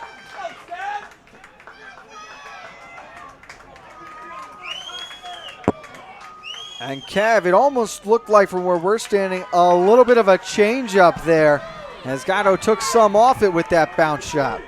And again, another goal by Greg Gatto, the second one of the game. Same kind of shot. He puts that one into the turf and kind of bounces up to the top corner. So a big goal for the Ridgefield Tigers here on this side. And of course, you got Wilton now looking on, and you got Darien as well. Both teams scouting out who they may play in the FCIAC final. As a couple of Tigers collide, go down. Maybe an opportunity up ahead for the Cardinals. Imbo was walled off there from getting to the front of the cage. He's searching around for help, goes near side to Bagger. We're seeing Ridgefield a lot of times, just on the past few possessions, converge 2 defenders on whoever has the ball, bringing it into the zone. That would mean somebody has to be open somewhere. Greenwich just isn't finding that person. How about Carpenter here, giving a look at Bagger, maybe trying to make a move from behind the 50. Hey, why not? I've seen it. It's fun to watch. Bagger trying to get a shot off here. Lets it go near side. Just pulled it a little too much. Cardinals retain possession. Greenwich not shy about scooping it and running with it for 40, 50 yards. And John, up outside the 40-yard line, you can see Fida and O'Connor have been face guarded the whole time. They've just taken themselves out of the offense. They're going to play 4-on-4 inside the box and trust their best or better. Well, you've created space. Muir called for the crease violation as he couldn't avoid the blue circle, and it's turned back over. Ridgefield now with 6:39 remaining. Could take a 2-goal lead. And I think we may see that more. Good job by Fada that time. Taking the blow from McGarity, but the freshman too strong up ahead, and now the Tigers go to work. And that's a freshman's been given a tough assignment there in McGarity, and he really has done a good job of negating Fada as a threat thus far since they went to that matchup where he's stride for stride with him.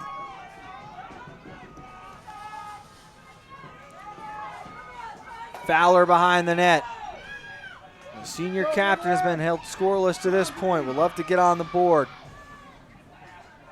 Back to him again. Very patient, though, with less than 6 minutes remaining in regulation, and the Tigers leading by 1. Greenwich more of a zone look here to give it a little bit of breathing room.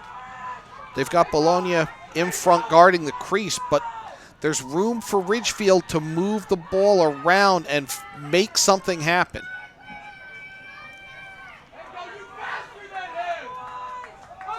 Fowler still slowing it down. Working that end line 3 yards deep into the end zone. Beats Imbo off the dodge. Pass out to the west. Up high now with Gatto. Over to Soli. Back to Gatto. It's a similar design to what they did in the one-up situation they had, but it doesn't have the pace that it had. Muller working around the cage. Buys himself a room for a shot, and a big save by Triscari. He just in clock here. Down to 3:30. This is a 2.5-minute possession where we're at right now. Fowler towards the front of the cage. Avoided the check and maintained possession. Now Muller with it. Great job of extending it by those two. Muller put it on the floor. And Coach Colsey got a timeout in before he dropped it. Cardinal contingency can't believe it. 3:15 remaining. Ridgefield clinging to an 8-7 lead. More high school lacrosse after this on the HAN Network. I can't believe it. Well, Dad, you did it. You sold 160 cars. Ready to go back upstairs now? I think it's time. I wonder how the boys are making out in their new office. Not what I had in mind, Kyle. What, Dad? Maybe we should retire. Right now, lease a 2017 Rogue S for only $139 a month. Isn't it time you got Millerized? The new fishing season is fast approaching, so it's time to head over to the dock shop and get your gear in order. We're now offering bait in both Darien and our Westport location. The dock shop can service and repair your rods and reels, spool up new line, and fill any empty space you might have in your tackle box. Whether you're a fisherman, boater, or beach bum, the dock shop is a unique place to shop. The dock shop, 51 Tokenique Road, Darien, 609 Riverside Avenue, Westport, dockshop.com. At Portofino Restaurant and Wine Bar in Bethel, fresh and simple food is our concept. Owned and operated by brothers Rocco and Louie, Portofino has a distinct and diverse food and drink menu. Open Tuesday through Sunday. Come join us for live local music on Tuesdays and Sundays, Wednesday nights for mouthwatering prime rib, and every Thursday night is ladies' night. Planning a party? All our catering menus are personalized to suit your event and your budget. Join us at the Dolan Plaza, 213 Greenwood Ave, Bethel, and call us at 203-797-8131. Like us on Facebook. Back at Brian McMahon High School, the FCIAC postseason on the HAN Network. Boys lacrosse semifinal number 1. Number 3, Ridgefield, an 8-7 lead over number 2, Greenwich. 3:15 remaining. Triscari has left the net. The Tigers will have to deal with a double team. Ball is loose. And it's awarded back to Ridgefield.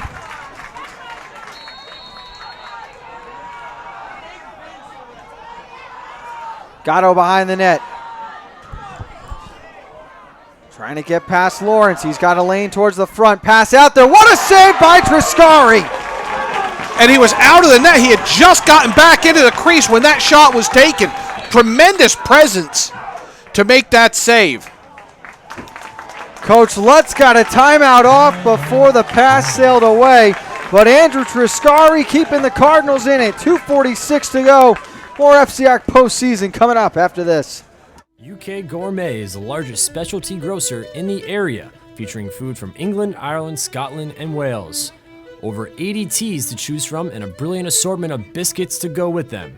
Over 70 cheeses from grass-fed cows, which makes a smashing difference in taste. The creamiest chocolate you'll ever taste using no artificial colors or preservatives. So say hooray for UK Gourmet, 78 Stony Hill Road in Bethel, or visit ukgourmet.us. When it comes to considering the outside of your home, just imagine the possibilities. Whether your dream is a stunning freeform pool or a tranquil, secluded garden, the team of professionals at Stonebridge Associates will make it a reality. We offer unparalleled landscape design and construction, masonry development, pools, spas, and water features, as well as landscape and garden maintenance. No other firm can offer the same level of creativity, quality, and personal attention. Discover the possibilities at stonebridgeassociates.net or call 203-544-8376 today. 2:46 to go. Greenwich still needs to cross midfield here.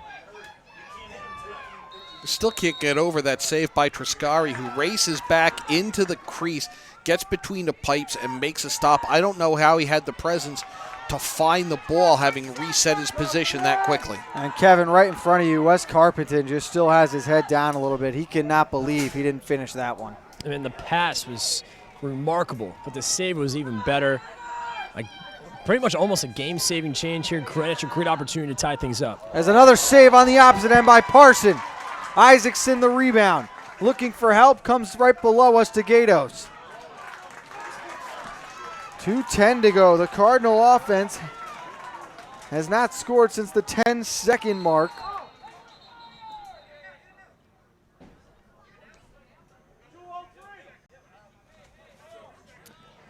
Has not scored since 10 seconds into this fourth quarter. Before that, there was over 4 minutes remaining in the third quarter. 2:02 to go, and now Ridgefield taking a timeout. We'll stay here. I appreciate you're down a goal. You maybe can't take as much time as you would like. I thought that shot was a little bit forced at that end, though. Just a little bit quicker than Coach Lutz would have liked. I think you could have made something develop. I think you're down one. You can't win this until you tie it first. And I think the thought there was we've got to tie it so we can win it. If it's tied at the end of regulation, you got overtime. Create a shot that you know is going to put you in a position to extend this game. Then you can focus on winning it. And Kevin, I'm just wondering if maybe that was the thought process. If you're Greenwich, 1 goal and you get to overtime, you've got to feel pretty good about winning the overtime draw with Sevilla. Certainly. I mean, I think Greenwich would love to get to overtime right now, and I agree with you both. I thought that shot was a little rushed. I think I would have liked to see Greenwich work that ball around a little more, get a more high percentage shot, but my goodness, what a save by Daniel Parsons for the Ridgefield Tigers. Yeah, Parson really came up big on that. It's really been, we've talked a lot about the scoring and the hat tricks. The goalies in this game have been phenomenal. It was everything we hoped it would be, especially after the first meeting between these two teams. Again, Triscari is outside the cage. And this is where he was out of the cage when he had to rush in there and make that save. Fowler just too quick off the restart, right to the front of the cage. It's a 2-goal lead with 1:54 to go. And that's the danger of doing that. Yes, you create pressure out there. You could create a turnover, but if you've got a Drew Fowler who can evade that, he's going to make you pay. And now it's 2 goals in less than 2 minutes for Greenwich to extend this. But Kevin, it almost works out in Greenwich's favor. They only lose 9 seconds off the clock. We've seen how quick they can strike, so better that than Fowler essentially running off an extra half minute or so. The Ridgefield fans can be very excited, but you also have to realize at minute 54, plenty of time here for a very talented Greenwich Cardinal team to come back and get 2 goals and tie this thing up. If they're going to do it, Sevilla's going to have to win the draws as he does on the first. Down low to Muir. Fida going to try to find a way to get open in front. Muir all the way around the cage. Can't get back for the turnaround shot. 1:35 remaining. Cardinals need 2. Muir to the near side. Big shot coming here, and it just missed wide. A lot of power on that shot by O'Connor. Fida lost it. Gatos comes up with it. Up ahead. And into the middle with McGarity. He avoids a couple of checks. Far side with Gatto. Do you want the 3rd goal quick or do you want to burn time? And again, you've got an empty Greenwich net. And again, Triscari comes out of nowhere to deny Gatto. Under a minute to play.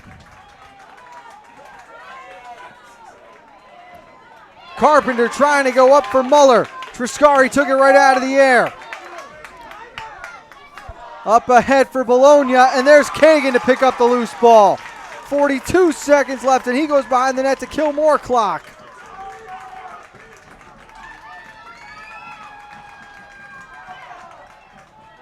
As flags come flying out, Kagan pumps his fist. That might be enough, Kevin. A big momentum swing here as you start to see the Greenwich fans start to make the exit. A big moment here, 32 seconds left. They get a man advantage for the Ridgefield Tigers. They can smell the FCIAC final, fellas. And again, you had 2 defenders converge on the man with the ball. You have a penalty now. If you forced it, it's a gamble. Anything in sports is a gamble. It's a risk-reward equation. And what we've seen here in the past 2 minutes is Greenwich's risk has become Ridgefield's reward. They've made Greenwich pay for not getting the turnovers. Ridgefield was most recently in the title game back in 2015. They lost to Darien. They're going to get another shot. We don't know who they're facing yet, but the Tigers now 21 seconds away from putting their second team in the championship game in less than 24 hours. Ridgefield goal scored by number 28, Dawson Muller. And what a year Ridgefield High School has had on the playing fields of the FCIAC. They made it far in football. Had a great football season. Basketball, hockey. You've got girls lacrosse in the final tomorrow night. Girls soccer, an FCIAC champion. You had the unbelievable volleyball season from the Tigers. You think about what the cross country and indoor track team did, and now the boys lacrosse team is playing for an FCIAC title. Final score, the Tigers 10, the Cardinals 7. Greenwich on to the state tournament. The Tigers on to Thursday. They await the winner of game number 2. John, let's step aside quickly. When we get back, Kevin Coleman will be joined with our player of the game on the HAN Network. Family and Children's Aid has been serving the community since 1809 and is now the largest outpatient children's mental health care provider in Western Connecticut. Our innovative services include providing shelter to homeless moms and children, substance abuse intervention, mental health counseling, and foster and adoptive services, among others. Our goal is to provide individuals and families a safe haven and hope for a brighter future. Find out more about us at fcaweb.org and call our Danbury campus at 203-748-5689.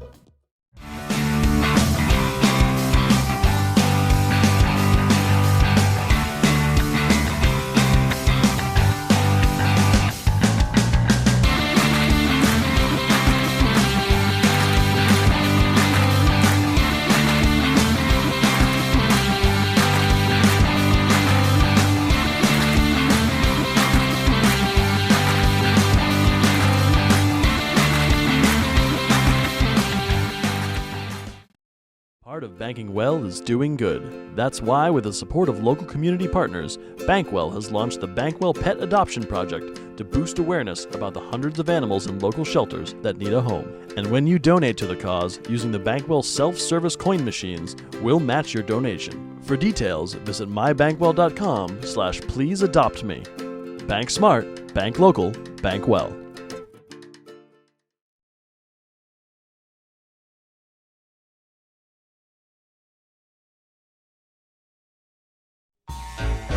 On time, done right, safe and reliable.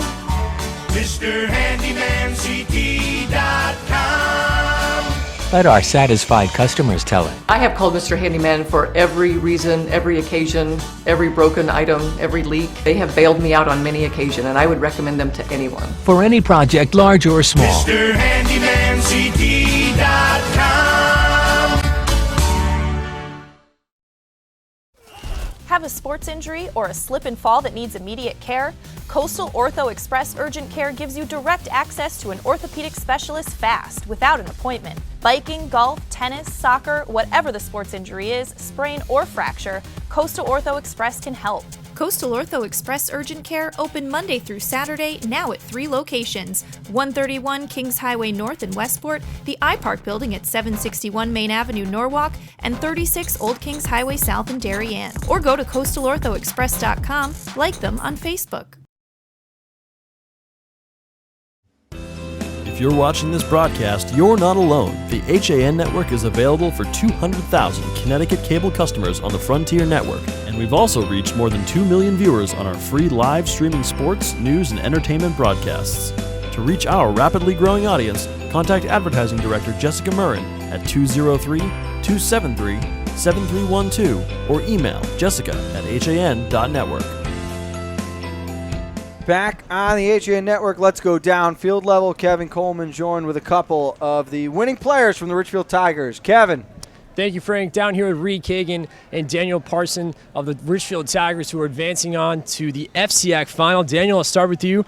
Just how does that sound going to the FCIAC final?